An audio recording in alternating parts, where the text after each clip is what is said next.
Bonjour, bonsoir à tous, c'est Adrien et French Grenier, bienvenue sur la chaîne et sur cette vidéo. Aujourd'hui, on continue la série des petits revolvers américains avec l'intrus, souvenez-vous, qui arrive bientôt à la prochaine vidéo. Aujourd'hui, on va taper un tout petit peu plus haut que les dernières fois, on va parler de ça. Ah oh bah c'est rigolo, ouais. Donc vous l'avez démonté, et en l'occurrence j'ai...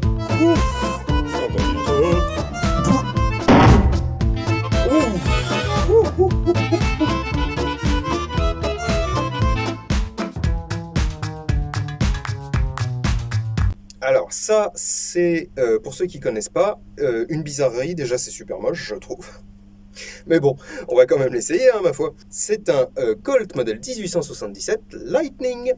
Alors, il y a eu deux versions, le Lightning en 38 long, Colt, évidemment, et le Thunder en 41 long, je dis long, je crois qu'il n'y a eu qu'un seul 41 Colt de toute façon. Petite particularité dans l'histoire, c'est le premier double action fabriqué par Colt. Il a une drôle de gueule avec sa crosse en bec de corbin et cette espèce de décroché un peu chelou de la carcasse là, enfin bon bref.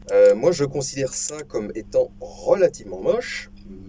Mais bon, c'est intéressant, j'ai jamais tiré avec ça, donc alors là, c'est vraiment la super découverte. Et puis, très honnêtement, je suppose que ça va déjà suffisamment me kicker. Non, on peut pas faire ça. Bon, et ben je vais pas le faire, c'est pas grave. Voilà, donc, on va tester ça, c'est un canon assez court, je sais pas du tout ce que ça va donner en cible, mais je vais essayer de faire quelque chose. Je sais pas, on va commencer par une série en simple action, et selon ce que ça donne, on en fera plus ou moins en double action. Allons-y. Alors, je suppose qu'il faut bien le tenir, ce machin.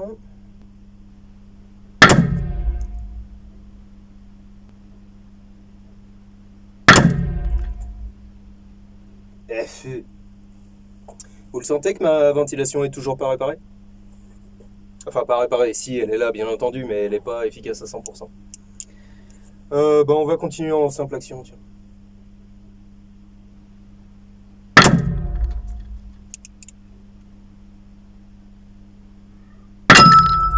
Ah, ça c'était le gong.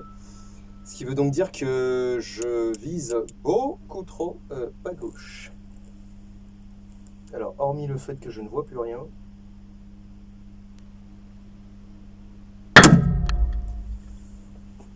Bon, alors, eh ben c'est...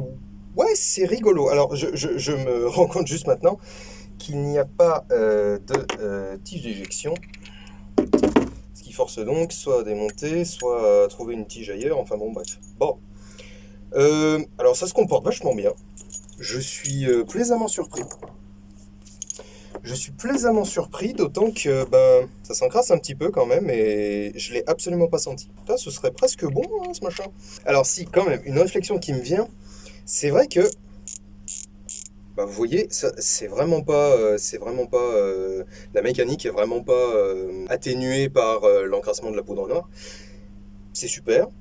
Alors la queue de détente est un peu dure, je trouve, surtout vu le poids qu'il y a sur le chien, mais bon, pourquoi pas. En revanche, je trouve quand même un truc pour ma main.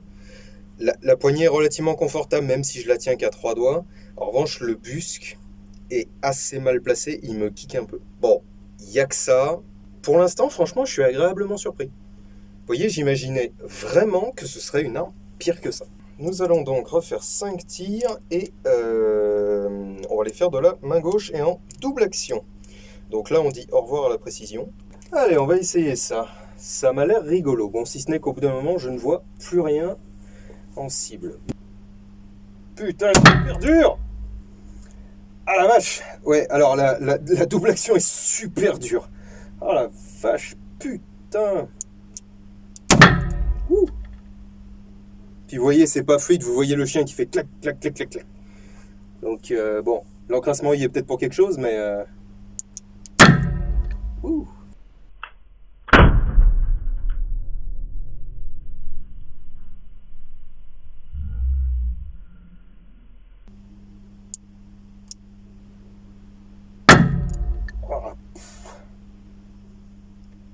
Alors, quand même, il faut que je dise une chose, par honnêteté intellectuelle, on va dire, la double action est super dure parce que j'ai mon habitude de tireur moderne de ne pas enrouler la queue de détente. Puisque c'est quelque chose qu'on ne fait pas en tant que tireur moderne, on n'enroule jamais une queue de détente, ça se fait pas. Je vais essayer le dernier en enroulant, histoire de voir si c'est plus simple.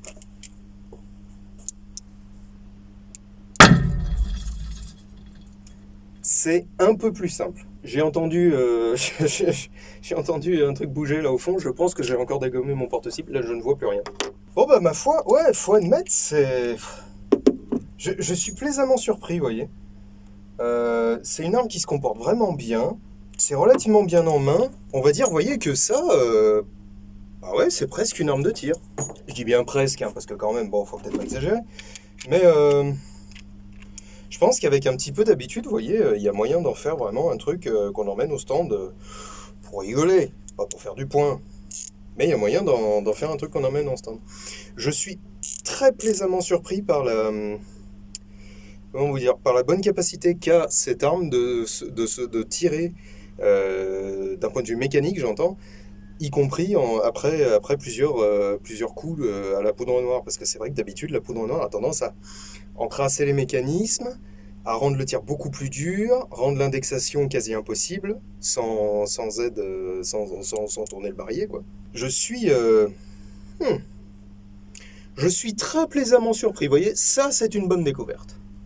Allez, ma foi, je vous dis à très bientôt pour une prochaine vidéo. J'en ai encore 3 à tourner là tout de suite, mais vous ne les verrez que bientôt. Je pense que je vais conserver mon rythme d'une vidéo tous les 10 jours. Je sais que je vous ai habitué à mieux.